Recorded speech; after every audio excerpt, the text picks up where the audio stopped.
For over 100 years, the world was ruled by fire and steel, a time when the only way to move a mountain of freight across the American continent was with a machine that looked like it was breathing, sweating, and fighting for every inch of ground. These were the days of the steam locomotive, the undisputed kings of the industrial age, massive iron beasts that weighed nearly 1,000,000 pounds and consumed coal and water with a voracious appetite that required an army of men just to keep them alive. In 1939, if you walked into a roundhouse and told the soot-covered engineers that their magnificent, roaring giants were about to be replaced by a glorified electric streetcar that hummed instead of chugging, they would have laughed you right out of the building. To them, real power was something you could feel shaking the earth beneath your feet, not some clean, quiet box that looked like a toy. But in November of that very year, a strange, slick-looking machine rolled out of a factory in LaGrange, Illinois, without any fanfare, looking completely different from anything the old railroad barons had ever seen. It didn't have an exposed boiler. It didn't have massive driving rods flailing on the outside. And perhaps most insultingly, it didn't breathe fire or belch thick black smoke into the sky. This was the Electromotive Corporation's FT Demonstrator, number 103, a 4-unit set of diesel electric locomotives that the steam-loving crews immediately mocked with names like the Smelly Tin Box, the Submarine, or the Doodlebug. They looked at its flat, bulldog nose and its enclosed body and decided right then and there that this plastic-looking toy could never handle the brutal, crushing weight of a mile-long freight train up a steep mountain grade. The railroad executives were just as skeptical because up until this moment, diesel engines were only seen as useful for light passenger trains or moving cars around in a switching yard, never for the heavy-duty work of hauling thousands of tons of cargo over the Rockies. Steam was a proven technology that had built America, and the most powerful steam engines of the time, like the massive mallets and the articulated giants, were considered the pinnacle of engineering perfection. The idea that an internal combustion engine, which was basically the same technology found in a truck or a car, could generate the raw tractive effort needed to pull a heavy freight train was considered physically impossible by many experts of the day. However, the engineers at General Motors who built the 103 knew a secret that the steam world was about to learn the hard way. They had just built a new train. They had built a steam killer. The 103 wasn't just one engine. It was 4 locomotives connected together that could be controlled by a single engineer, producing a combined 400 horsepower that was available instantly, with no need to build up steam pressure or stop for water every few hours. While the steam crews joked about the Smelly Tin Box, the 103 was quietly preparing to embark on the most grueling test drive in history, a tour that would cover 83,000 miles across 20 different railroads in 35 states. The plan was simple but arrogant. Take this experimental diesel machine and pit it directly against the biggest, baddest, most powerful steam locomotives on their home turf on the steepest mountains and the hottest deserts and see who broke first. As the 103 rolled out of the factory to begin its tour, the old engineers checked their pocket watches and smirked, fully expecting to see this diesel contraption overheat, stall, and fail within the first few hundred miles. But as the tin box hooked up to its first massive freight train and began to pull, the laughter in the yard started to die down, replaced by a confused silence. Call to action. You might think you know how this ends, but the specific way this machine destroyed its competition is brutal. Before we see the battle, hit that subscribe button so you don't miss more stories of machines that changed the world. As the tour began, the Smelly Tin Box didn't just survive the initial runs. It started to do things that old-school railroaders claimed were scientifically impossible. One of the first major battlegrounds was on the Atchison, Topeka, and Santa Fe Railway, a line famous for its brutal desert heat and the punishing grades of the Cojon and Raton passes, where gravity was a constant enemy that destroyed lesser machines. The real shock came not from how the diesel went up the mountain, but how it came down. For 100 years, the most dangerous part of railroading was descending a steep grade with a heavy train, because the only way to slow down was to apply the air brakes on the wheels. If the engineer held the brakes too long, the friction would heat the wheels until they glowed red hot and literally melted or cracked, causing a catastrophic derailment. Steam engineers lived in fear of runaway trains, but the 103 revealed a secret weapon that changed everything: the dynamic brake. This was a revolutionary system where the engineer could flip a switch and turn the electric motors into generators, using the momentum of the train to generate electricity, which was then fed into massive resistor grids on the roof.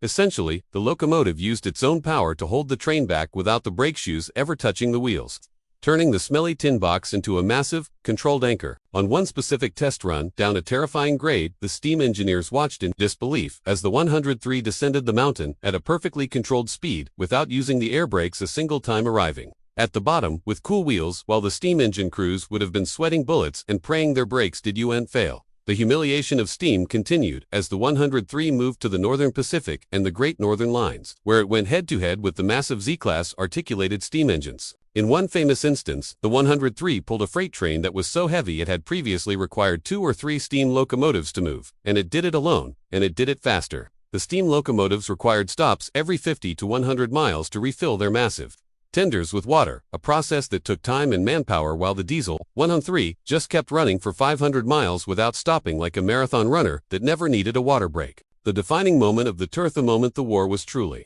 won, happened when the 103 arrived on the Southern Railway's Rathole Division, a nightmare stretch of track in Kentucky filled with tunnels and steep grades that was famous for suffocating steam crews with smoke. The steam engines here were huge, powerful beasts designed specifically for this torture, but they were loud, dirty, and slow. The 103 took a train that was heavier than the steam limit, pulled it through the tunnels without choking the crew, and shaved hours off the schedule. The data coming back to the railroad offices was undeniable. The diesel was hauling more freight, faster, for half the cost of steam. It wasn't just a victory, it was a massacre. The Smelly Tin Box proved that one diesel locomotive could do the work of 3 steam engines, didn't need water towers, didn't need roundhouses, and could run 24 hours a day without maintenance.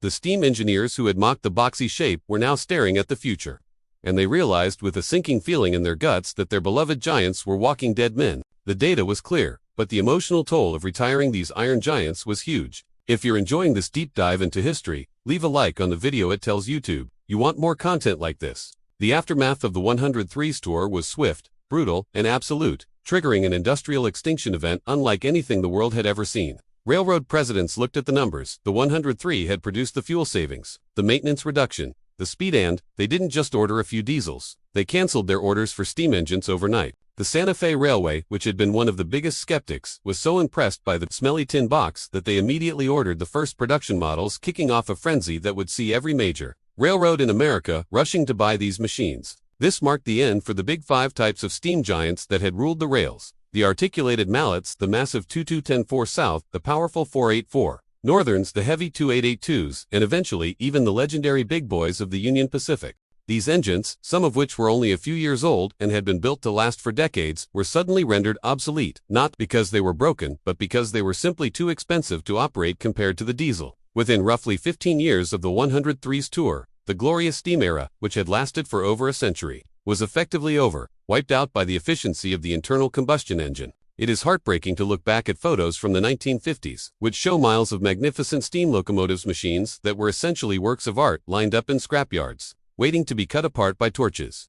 The Smelly Tin Box hadn't just beaten them, it had evicted them from history, turning the romantic, thundering age of steam into a memory of rust and scrap metal. The crews who had once called the diesel a doodlebug were now retraining to become diesel engineers, trading their oil cans and shovels for clean uniforms and comfortable cab seats, realizing that while the romance was gone, the job was undeniable better. As for the hero of our story, the original FT number 103, it didn't suffer the same fate as the steam engines it defeated. Because of its historical significance, as the diesel that did it, the lead unit was saved from the scrap heap and eventually donated to the Museum of Transportation in St. Louis.